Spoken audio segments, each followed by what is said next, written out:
Grow Your Mindset podcast. Grow your mind. Change your life. Have you ever noticed that the person everyone listens to in a room is almost never the one using the biggest, most difficult words? Like, why is that? Yeah, it really does feel like a trick, doesn't it? It totally does. We always think that sounding smart means using giant words. But anyway, welcome to the Grow Your Mindset podcast. Thanks. I'm super excited to be here. So today, we are going to look at how to develop your communication skills, right? How to speak smart and connect clearly with people in your daily life. Right. And our big mission today is learning that being a powerful speaker is not some special talent you have to be born with. Oh, really? Because it definitely looks like a natural talent for some people. It looks like magic, but it's not. It is actually just a skill. It's a set of habits you can learn and practice. I love that. So our goal today is to help you, the listener, organize your ideas. Yeah, We want to help you speak with total confidence using simple, clear English. exactly. And to do that, we first need to change how we think about what speaking smart actually means. Right. Because like we said, it's not about memorizing a dictionary. No, not at all. Actually, there is a very surprising fact here.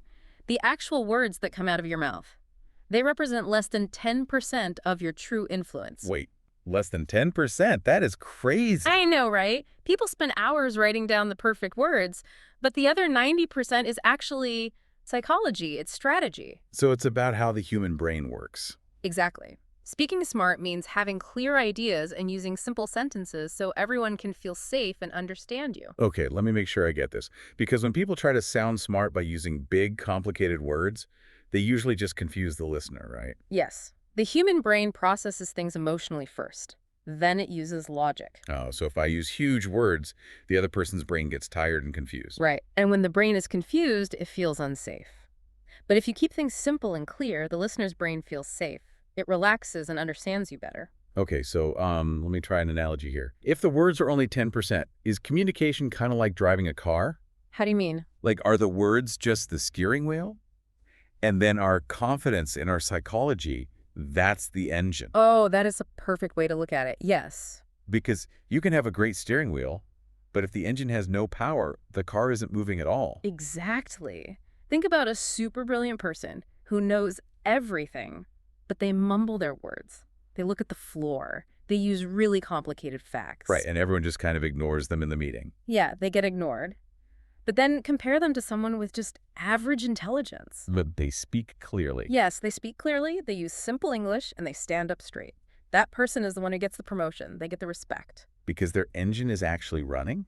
That makes so much sense. It really does change everything when you realize that. Okay, so now that we know clear ideas are way more important than big words, we should probably talk about the mistakes we make. Oh, definitely. There are some really common traps that ruin our clear ideas before we even open our mouths. And the crazy part is, most of us do these things without even knowing it, right? Yeah, about 95% of people make unconscious mistakes that show insecurity. We are going to talk about 3 major ones today. Awesome. Let's get into the first one. What is it? The first one is called information dumping. Information dumping. That sounds like, well, it sounds like throwing a lot of facts at someone. That is exactly what it is. It's giving someone way too many facts all at once. Like when someone talks really fast for 5 minutes without stopping. Right.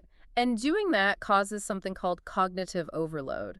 That just means the brain gets too tired to listen. Oh, I hate when that happens.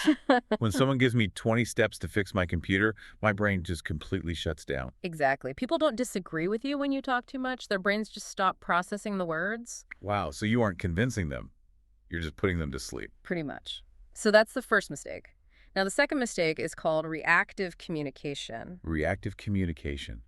What does that look like in daily life? It looks like starting your sentences with apologies or asking for permission to speak. Oh, like saying, I'm not really sure, but, or I think maybe. Yes.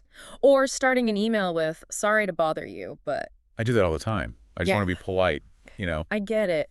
But when you do that, you are showing weakness.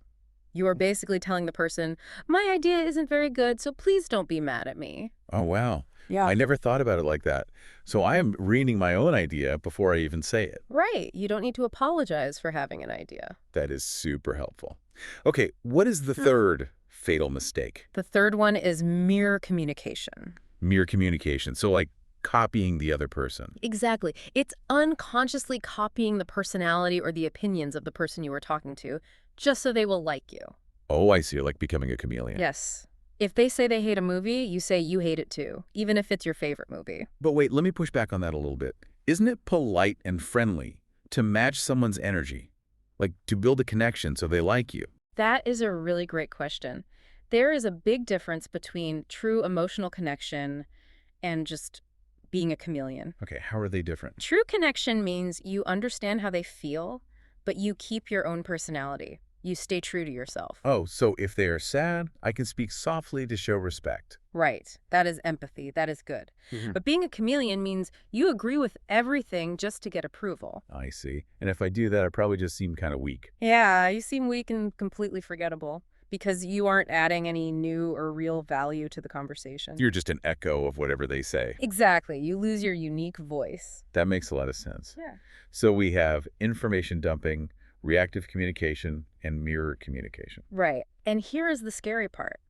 These mistakes happen really fast. How fast are we talking? Well, people's brains actually judge us before we even finish our first sentence. Wait, really? Before we even finish one sentence? Yes. Let's talk about the 3-second rule. 3 seconds. That is practically no time at all. What is the brain doing in 3 seconds? The human brain makes big judgments in less than 3 seconds. It is a survival mechanism. A survival mechanism, like from thousands of years ago. Exactly. The brain is trying to find out very quickly, is this person a threat, or are they a friend, are they confident, or are they scared? Wow. So when I walk into a room, everyone's brain is secretly scanning me in 3 seconds. Yes, they are. And there are 3 key elements to building a great first impression in those 3 seconds. Okay, I definitely need to know these. What is the first one? The first one is physical presence. Your posture really matters. So standing up straight. Right. Stand or sit with a straight spine, but keep your shoulders relaxed. You don't want to look like a stiff robot. Yeah, that would be weird. Just straight, but comfortable. Exactly. And your movements should be smooth, not frantic or nervous. Because if I move too fast, I look like a nervous animal. Yes, it triggers that survival brain in the other person. Okay, smooth movements, straight spine. What is the second element? Eye contact. And there is an optimal pattern for this. Oh, a pattern. What is it? The best way is to keep 3 to 5 seconds of eye contact while you are speaking and 4 to 6 seconds while you are listening. Okay, hold on. Counting 3 to 5 seconds in my head sounds like being a robot. How can you do this naturally in real daily conversations? You definitely should not count in your head. That will distract you. Good, because I would forget what I was saying. The counting is just what scientists noticed when they watched natural, confident people. The trick is to naturally break eye contact. How do I break it without making it awkward? When you're thinking of what to say next, it is totally normal to look away. But look to the side or slightly up. Oh, so don't look down at my shoes. Right. Looking down shows insecurity. Looking to the side shows you are just thinking. Then you look back into their eyes to finish your sentence. That sounds so much more natural. You look away to think and look back to speak. Right. I can do that. You absolutely can. Now, the third element is voice quality. Voice quality. So how loud or soft I am speaking. Yes. If you speak too quietly, it shows insecurity.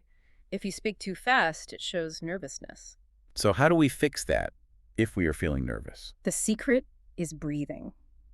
Take deep breaths into your belly to support a full, rich voice. So if I try to fake being confident but I don't breathe deeply, my voice will show I'm actually scared. Exactly. We call that emotional leakage. Your voice will leak your true feelings. Oh, wow. So true confidence really comes from breathing properly and taking up a little bit of space. Yes, your body controls your voice. Okay, so we've got posture, eye contact, and a breathing voice. But sometimes I feel like I'm talking too much just to fill the quiet moments. That is super common. Most people are terrified of silence. It just feels so awkward. But sometimes the most powerful tool in communication is using absolutely nothing at all. Let's talk about the power of strategic silence. Strategic silence. I like the sound of that. Most people speak way too fast to fill the gaps. They overthink and overtalk. But silence is not a failure. It is a tool. Okay, how do we use it as a tool? Because right now, silence just feels like a mistake. There are 3 types of silence you can use. The first one is the confidence pause. The confidence pause. When do I use that? You use this before you speak. When someone asks you a question, take a brief second to think and organize your thoughts. No, instead of just shouting out the very first thing that pops into my head. Exactly. Pausing stops you from blurting out the wrong thing.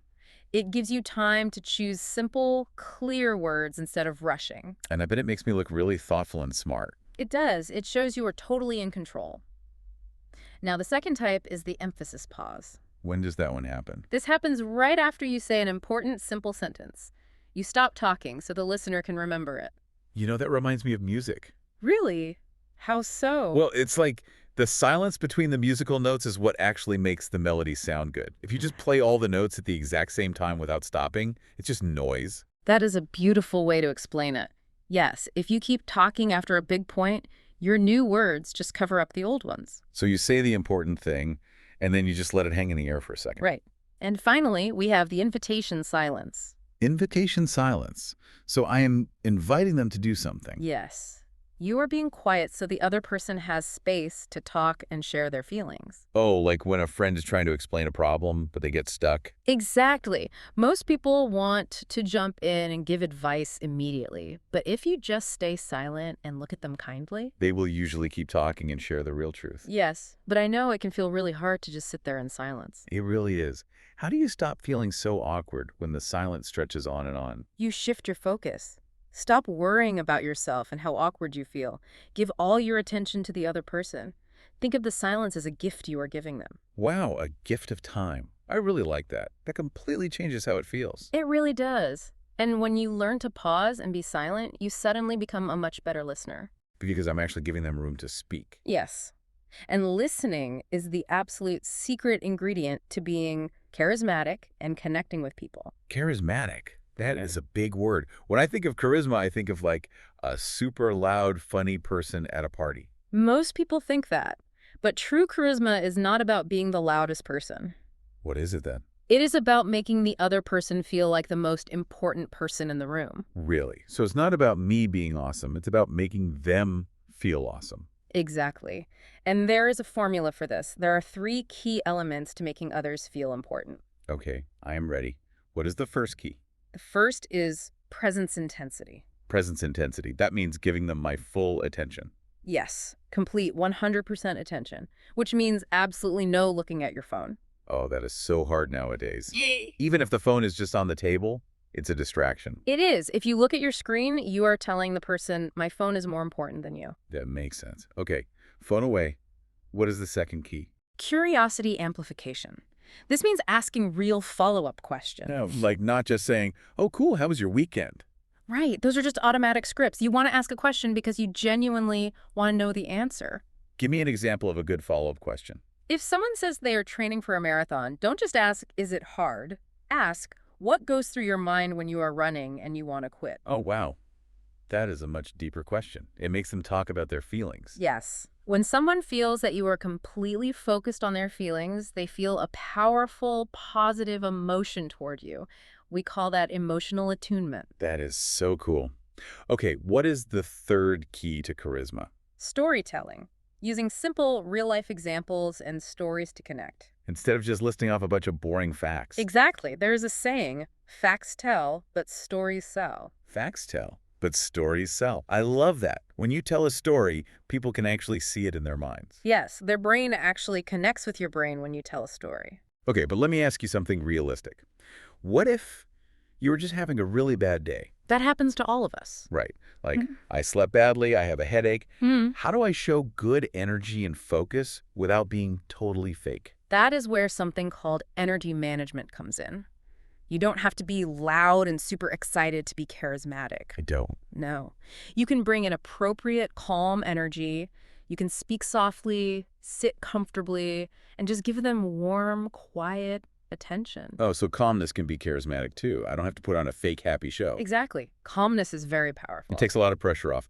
But it is pretty easy to use positive energy when everyone is happy. Sure. What happens when we have to communicate clearly during a problem or an argument? That is the true test of communication. How to handle difficult conversations clearly. Because when people are angry, all the simple rules seem to go out the window. They do, because our survival brain takes over. But difficult conversations are not actually bad. They are chances to build trust. Build trust during an argument.